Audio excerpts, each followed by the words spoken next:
বাসর ঘরে বসে ফুপিয়ে কেঁদে চলেছে আনিশা। অতিরিক্ত কাদার ফলে হেঁচকি উঠে গিয়েছে। গালগুলো লাল টকটকে হয়ে গিয়েছে। চোখগুলো ফুলে গিয়েছে।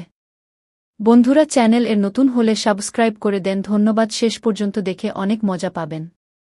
কি দোষে করেছিলাম আমি? যাকে ভালোবাসি সেই আমাকে সব থেকে ঘৃণা করে। ভাগ্যটা এতটাই খারাপ কেন আমার? দরজা খোলার শব্দে নড়েচড়ে বসল আনিশা। আলভি এসেই আনিশাকে বিছানা থেকে নিচে নামাল। এই তোর কি লজ্জা নেই? তোকে আমি ভালোবাসি না বুঝেছিস, তাও কেন আমাকে বিয়ে করলি? নিজের বেস্ট ফ্রেন্ডের এত বড় ক্ষতি করলি কিভাবে? আলভি আনিশার বাহু শক্ত করে চেপে ধরে আছে। ব্যথায় ফুপিয়ে উঠছি।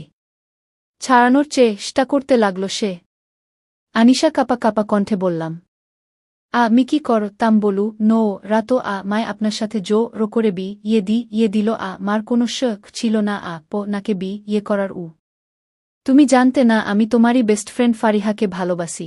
তোমার তো লজ্জা থাকা উচিত যে নিজের বেস্ট ফ্রেন্ডের হবু বরকে বিয়ে করেছ। আলভির কথায় ফারিহার কথা মাথায় আসলো আনিশার। মেয়েটা তো প্রচণ্ড ভালোবাসে আলভিকে।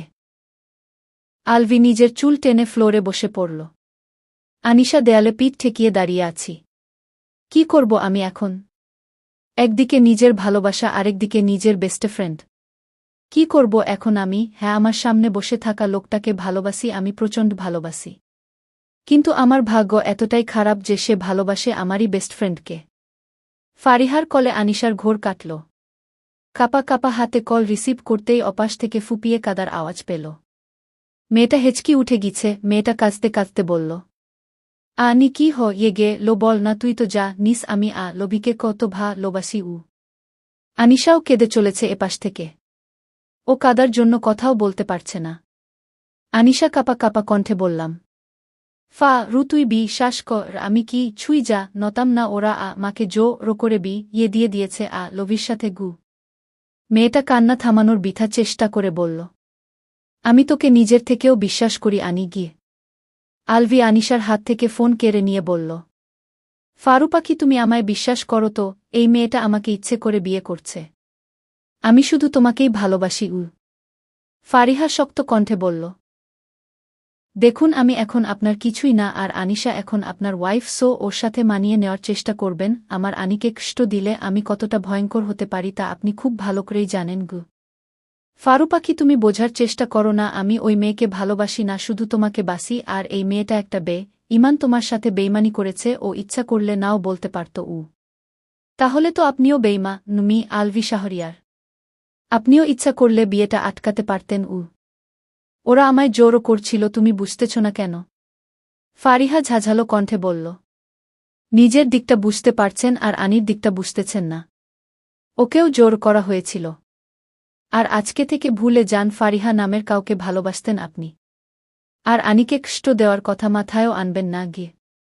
এবার আলভিও চিল্লিয়ে বলল, সেই তখন থেকে আনি আনি করছো নিজের আর আমার কথাটা তো ভেবে দেখবে নাকি? এই মেয়েটার মাঝে কি পেয়েছ যে সারাদিন আনি আনি করো? আর আমার ভালোবাসার কি কোনো মূল্য নেই নাকি? যখন যাকে বলবে তাকে দিয়ে দেব, এনাফ, অনেক হয়েছে। আনিকে অনেক ভালোবাসো না? এবার সেই আনিকেই কি করি আমি তাই দেখো। কথাগুলো বলেই আলভি ফোন কেটে দিয়ে আনিশার দিকে তাকাল। আনিশা নির্বাক চোখে তাকিয়ে আছে। এমনভাবে বসে আছে যেন একটা পুতুল। আলভির চোখ দিয়ে আগুন ঝরছে। হয়তো ভালোবাসার মানুষের থেকে এমন কোনো কথা আশা করেনি। আলভি এসে আনিশাকে টেনে দাঁড় করাল। তারপর নিয়ে বেলকনিতে ছুঁড়ে মারল। দেওয়ালের সাথে লেগে হাত কেটে গেল, কিন্তু এখন আনিশার নিজেকে অনুভূতি শূন্য লাগছে, তাই ব্যথা টের পাচ্ছে না। আলভি ওকে রেখেই গেট দিয়ে দিল বেলকনির। ঠান্ডায় হাত পা জমে যাচ্ছে, তবুও আলভিকে খুলতে বলছে না। গুটিসুটি মেরে এক কোনায় বসে থাকল ও। ফারিহা হ্যালো হ্যালো বলতেছিল, কিন্তু দেখে আলভি ফোন কেটে দিয়েছে। আবারও ফোন দিল, কিন্তু ফোন বন্ধ বলছে। ফারিহার আনিশার জন্য অনেক চিন্তা হতে লাগল।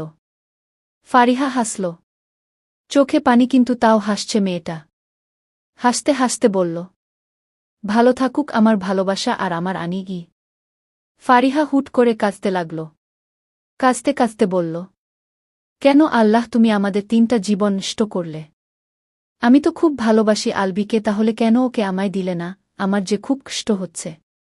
মনে হচ্ছে বুকের বা পাশে কেউ ছুরি দিয়ে আঘাত করছে। আমি সহ্য করতে পারছি না আল্লাহ, আমার আনিটারও কপাল খারাপ, মেয়েটা যার কাছে গিয়ে পড়ল সে তো ওকে ভালোবাসে না, বরং জীবন্ত লাশ বানিয়ে দিবে। বাঁচতে দিবে না আলভি আনিকে। ও যে খুব ভালোবাসে আমায়। ও ভাবছে আনির জন্যই সব হয়েছে, কিন্তু মেয়েটা যে কিছুই জানে না। মা বাবা না থাকা মেয়েটার সুখ নেই কি কপালে। আল্লাহ আমার আনিকে ভালো রেখো। আমি ওদের কাউকে ছাড়ব না যারা এইসব কিছুর জন্য দায়ী। ফারিহা কাঁদতে লাগল। ভালোবাসার মানুষটার পাশে কিভাবে সে অন্য কাউকে সহ্য করবে। ফারিয়া চোখ মুছে ওর ফ্রেন্ড ইয়ামিনকে ফোন করল। ইয়ামিন বেচারা ঘুমাচ্ছিল। আজকেই চট্টগ্রাম থেকে এসেছে। ফোনের শব্দে লাফ দিয়ে উঠল। ফারিহার নাম্বার দেখে বিরক্তি নিয়ে ফোন রিসিভ করে বলল, ওই ফকিন্নি, তুই জানস না আমি আজকে মাত্র বাড়ি আইছি, আর তুই রাত 2টার সময় ফোন দিছিস কেন? ফারিহা কিছুটা জোরে বলল। সাত আপ ইয়ামিন। ইয়ামিন এবার সিরিয়াস হল। ফারিহার গলা শুনেই বুঝতে পেরেছে কিছু একটা হয়েছে। ও সিরিয়াসলি বলল, কি হয়েছে ফারিহা গি? ফারিহার এখন একজন মানুষের খুব প্রয়োজন ছিল। ও কেঁদে দিল। ইয়ামিন অস্থির হয়ে বলল, কি হয়েছে ফারিহা, বল আমায়। ফারিহা ফুপিয়ে বলল, তুই একটু আসবি ইয়ামিন? তুই কাঁদিস না ফারু, আমি আসছি, দাঁড়া। ফোন না কেটেই শার্ট পরে বাইক নিয়ে রওনা হল ফারিহাদের বাসার উদ্দেশ্য। বাসার সামনে এসে বাইক থামিয়ে দৌড়ে দরজার সামনে এসে কলিংবেল দিতে লাগল।